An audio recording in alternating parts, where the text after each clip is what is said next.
এখন বাজে 12:15। আজকেও লাঞ্চ দিতে দেরি করছে। আজকের লাঞ্চে যা আছে এগ সালাড, এগুলো সব ইংলিশ ফুড। 2টা ডিম সিদ্ধ, কয়েক piece cucumber, 2 piece tomato, lettuce, আর হচ্ছে ইয়োগার্ট, ক্যারট, এগুলো দিয়ে এগ সালাড।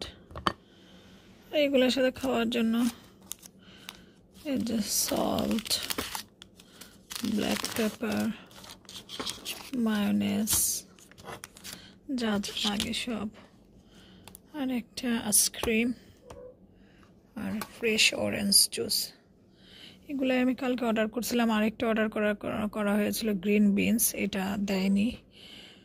তো ঠিক আছে, এখন দুপুরে লাঞ্চ করি। আজকে হচ্ছে জানুয়ারি 6 তারিখ 2025। তো এখন আমি আমার লাঞ্চটা করে নিই। এখন সকাল হয়েছে, এখন বাজে 6:15। আমার আজকে মাশাআল্লাহ আলহামদুলিল্লাহ আল্লাহর কাছে লাখ লাখ শুক্রিয়া, মোটামুটি ভালো ঘুম হয়েছে। কেন বলছি, এমনিতে ঘুম হয়নি, আজকে তারা বাধ্য হয়েছে আমাকে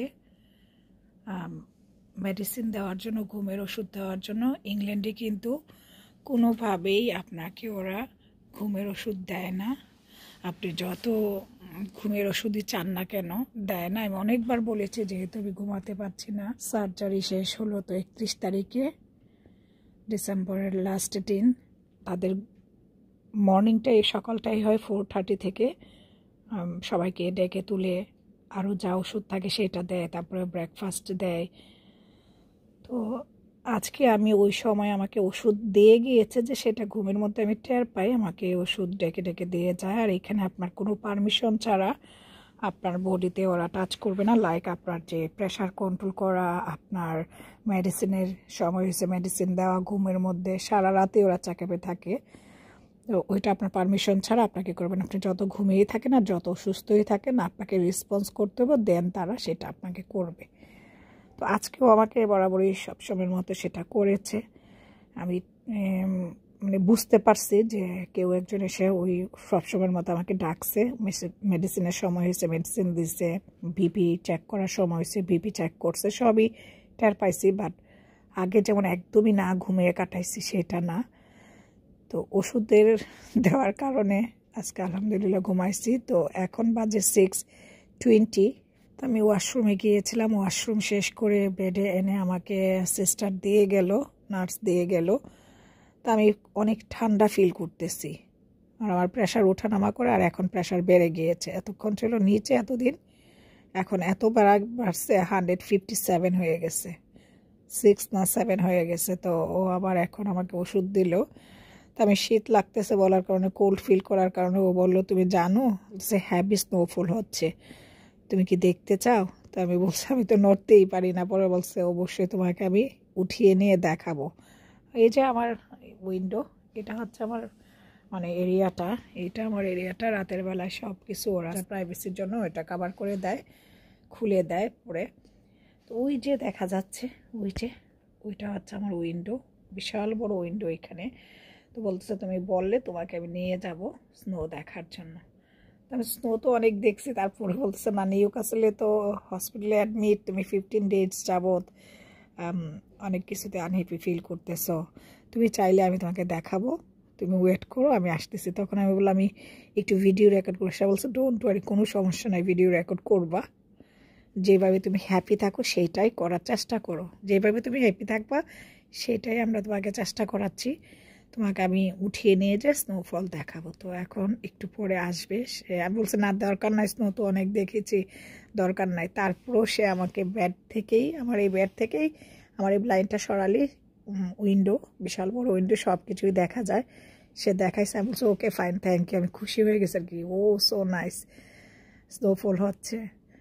পরে বলতেছে না এটাই এনাফ না, তোমাকে আমি আসতেছি, আমি এসে তোমাকে দেখাবো, আমি হাতে গ্লাভস পরে আসি, গ্লাভস পরে এসে তোমাকে আমি দেখাচ্ছি, তুমি ওয়েট করো। তো আমি ওয়েট করতেছি, সে আসলে আমাকে নিয়ে যাবে, না বলার পরও সে নিয়ে যাবে। এটাই বললাম আর কি, যে ওরা অনেক ভালো এখানকার নার্সরা। ইতালিতেও দেখেছি, এখন ইংল্যান্ডেও দেখতেছি। ইতালিতে আলহামদুলিল্লাহ আমার কখনো হসপিটালে ভর্তি হওয়ার হয়নি, দরকার হয়নি, প্রয়োজন হয় না, আল্লাহ করেনি কখনো। একবার মনে হয় আসপিকে নিয়ে হসপিটালে ভর্তি হইতে হয়েছিল। ও এক বাসায় বেড়াতে গিয়ে বাচ্চাদের সাথে খেলতে নিয়ে মাথায় ব্যথা পায়। ব্যথা পাওয়ার একদিনের দিন সে প্রচুর বমি করে আর জ্বর আসে। তখন তাকে নিয়ে আমি 4 দিন না 5 দিন যেন হসপিটালে অ্যাডমিট ছিলাম। সে একটা অভিজ্ঞতা আছে। এবার নিউক্যাসলে এসে এই ফার্স্ট হসপিটালে অ্যাডমিট হলাম লম্বা সময়ের জন্য আমার লাইফে, ইংল্যান্ডের লাইফে, 13 বছরের মধ্যে। আর লুটনে আগের অ্যাড্রেসে থাকার অবস্থায় আমার সাথে 2 বছর আগে একটা ট্র্যাজেডি হয়। এটা আমি কখনো অনলাইনে শেয়ার করিনি। 17 বছর পরে আল্লাহ আমার দিকে তাকিয়েছিল। আমি আবারও মা হওয়ার সুযোগ হয়েছিল, সেটা আমি জানতাম না। ওই বছর আমি ব্রিটিশ সিটিজেনশিপ পাই, ব্রিটিশ নাগরিকতা লাভ করি। তার 3-4 মাস পরে আমি বাসায় বিশাল বড় পার্টি দিই। সেই পার্টিতে 70 জনের মতো গেস্ট আমার ছিল 2 বারে। সব একা হাতে, বিদেশে তো সবাই একা হাতে করে, আমিও তার ব্যতিক্রম না। খুশি ছিলাম, অনেক কিছু করেছি, বাট তখন আমি সাডেনলি আল্লাহ আমার দিকে তাকায়, সেটা আমি বুঝতে পারিনি, আমার বডি রেসপন্স করেনি। আর সেই সময় আমার একটা সমস্যাও ধরা পড়ে, আমার এন্ডোমেট্রিয়াসিস ছিল, আমি স্টেজ 4 পেশেন্ট। তো ওইটার ট্রিটমেন্ট নিয়ে আমরা খুব কনসার্ন ছিলাম। ওইটার ব্যাপারে আমরা হসপিটালে আমার অ্যাপয়েন্টমেন্ট থাকে, সেইখানে তারা আমাকে মেডিসিন দিবে, ট্রিটমেন্ট শুরু করবে। তাদের রুলস মাফিক তারা আমাকে ইউরিন টেস্ট করে মেডিসিন ট্রাই করার আগে। তখন আমি জানতে পারি যে আমি প্রেগনেন্ট। ওরাও অনেক শক হয়ে যায়, 3 বার নাকি নার্স আমার ইউরিনটা টেস্ট করে, 3 বারই আসে পজিটিভ। দেন তারা আমাকে জানায়। আমরাও নিজেরাও এতটাই শক হয়ে যায়, আমি এবং আকসার দুজনই হসপিটালে অনেক কান্না করি খুশিতে। কি নিউজ, এত বছর আল্লাহ আমার দিকে তাকায় নাই। ওই দিন যখন আমরা শুনি, আল্লাহর দরবারে আমরা দুজন খুশিতে অনেক কান্নাকাটি করি। কত মাস কিছুই তো জানি না, সপ্তাহ। তখন ওরা ইমার্জেন্সি আমাকে আর্লি প্রেগনেন্সি একটা ডিপার্টমেন্ট আছে ইংল্যান্ডে, ওইখানে রেফার করে। ওইখানে পরের সপ্তাহে আমার একটা অ্যাপয়েন্টমেন্ট থাকে, সেইখানে আমি যাই। ওরা ইন্টারনাল স্ক্যানিং করে, ইউরিন টেস্ট করে, সব কিছুতে আলহামদুলিল্লাহ পজিটিভ আসে। তারপরে আমার কিছু কমপ্লিকেশন দেখা দেয় 2 দিনের দিনে, যে আমার কিছুটা ব্লিডিং হয়, ব্লিডিং না, কিছু রক্ত যায় হালকা পরিমাণে আর কি, পিঙ্ক কালার রক্ত যায়, লিটল পেইন হয়। এটা ওদেরকে আবার আর্লি প্রেগনেন্সিতে জানানো হয়।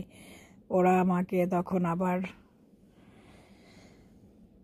ইমার্জেন্সি ডাকার পরে ওইখানে আবার ইন্টারনাল স্ক্যানিং হয়। আগে ইউরিন টেস্ট করা হয়, ইউরিন টেস্টে পজিটিভ ছিল, এবং ইন্টারনাল স্ক্যানিংয়েও পজিটিভ না। ওরা আমার ওই সাক, ওরা বলে সাক, ওই সাকটাকে খুঁজে পাচ্ছিল না। ও সাক বলে, আর বলে ফিটার, ওইটাকে খুঁজেই পাচ্ছিল না, সে আর নাই।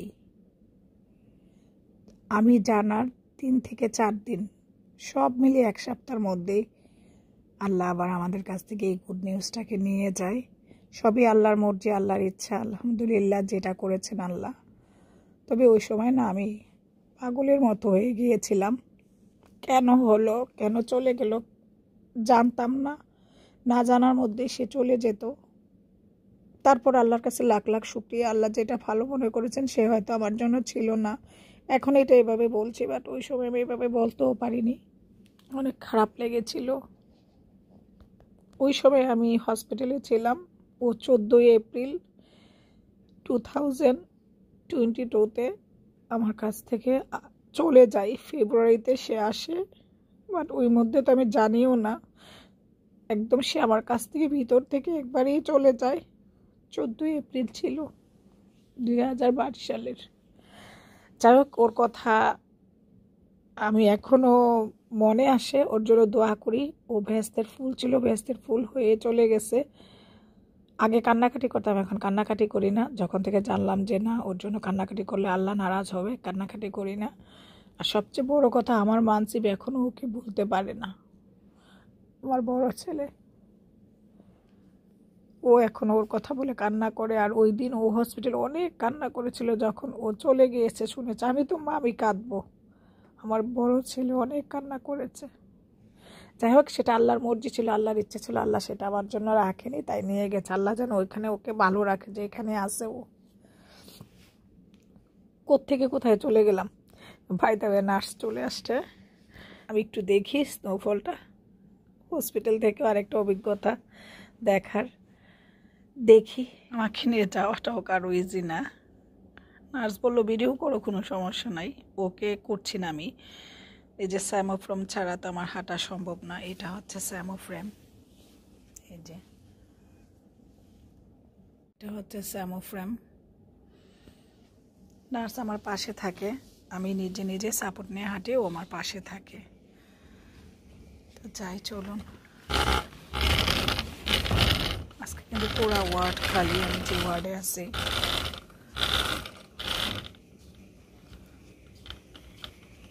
এই যে উইন্ডো বললাম না, বিশাল উইন্ডো, সব ব্লাইন্ড ফেলে রাখা হয়েছে।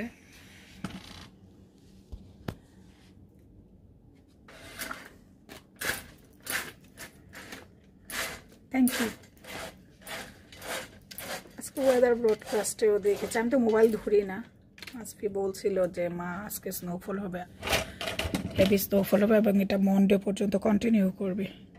এই যে হসপিটালটা 7 তলা মনে হয়, আমি 5 তলায় আছি, 5th ফ্লোরে। এই যে হেভি স্নোফল হচ্ছে। এটা হচ্ছে ইমার্জেন্সি অ্যান্ড অ্যাক্সিডেন্ট ইয়ের ওয়েটা, এদিক দিয়ে আসে। অ্যাম্বুলেন্স সব থাকে এই ওয়েতে, এখন কোনো অ্যাম্বুলেন্স নাই। আর ফ্রন্ট সাইডটা হচ্ছে ওই পাশটা, ফ্রন্ট সাইডে আমি না, ফ্রন্ট সাইডটা আরও সুন্দর। নিউক্যাসল ইউনিভার্সিটি আর হসপিটাল পাশাপাশি, একদম পাশাপাশি। একটু শেয়ার করলাম, সব দিক সাদা হয়ে যাবে। আবার এই সাদাটা কিন্তু বেশিক্ষণ থাকবে না, যখন গাড়ি মানুষ চলাচল করবে তখন কিন্তু সব আবার কালো হয়ে যাবে, এই সৌন্দর্য থাকবে না। একটা অ্যাম্বুলেন্সও নাই। নিউক্যাসল আসার পরে কিন্তু আরেকবারও স্নোফল হয়েছিল, সেটা শেয়ার করেছিলাম, তখন তো আমি পুরোপুরি সুস্থ ছিলাম। আজকে আবার একটু শেয়ার করলাম হসপিটালের জানালা দিয়ে। যা করে আল্লাহ ভালোর জন্য করে, ঠিক আছে। এখন ক্যামেরাটা অফ করি, বেডে যাই, যেহেতু আমার ঘুমের ওষুধ দেওয়া আছে, মানে ঘুম আসতেছে, যদি অনেক ঘুমাইছে আলহামদুলিল্লাহ। সকালে যদি সম্ভব হয় ভিডিও করব, যেহেতু ভালো বোধ করতেছি। এখন আমাকে নার্স আবার বেডে শুয়ে দিয়ে গেল, তো এখন আমি ঘুমানোর জন্য আবারও চেষ্টা করব। একটু রেকর্ড করলাম। আর একটু দেখলেন তো কি অবস্থা ইংল্যান্ডে উইন্টারের সময়, 6:30 পৌনে 7টা বাজে, বাইরে কত ডার্ক। আর সামারে এ সময় কত আলো থাকে। এখন সূর্য ওঠে 8:30-তে, ফজর নামাজ হচ্ছে 7:30, জামাত আর কি 7:30-তে ফজরের জামাত।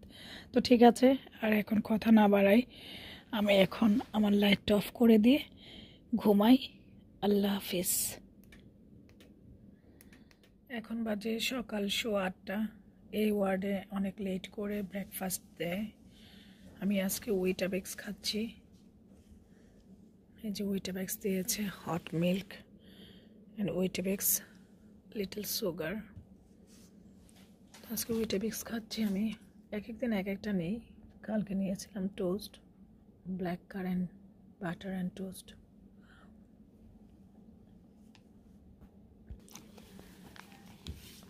কুকিজ দিয়ে গেল, এখন খাই আমি ব্রেকফাস্টটা। বাইরে তো অনেক স্নোফল হচ্ছে আর অনেক ঠান্ডা ফিল হচ্ছে হসপিটালের ভিতরেও, তার মানে প্রচুর ঠান্ডা আউটসাইডে আজকে। তো ঠিক আছে, আমি আমার ব্রেকফাস্টটা শেষ করি।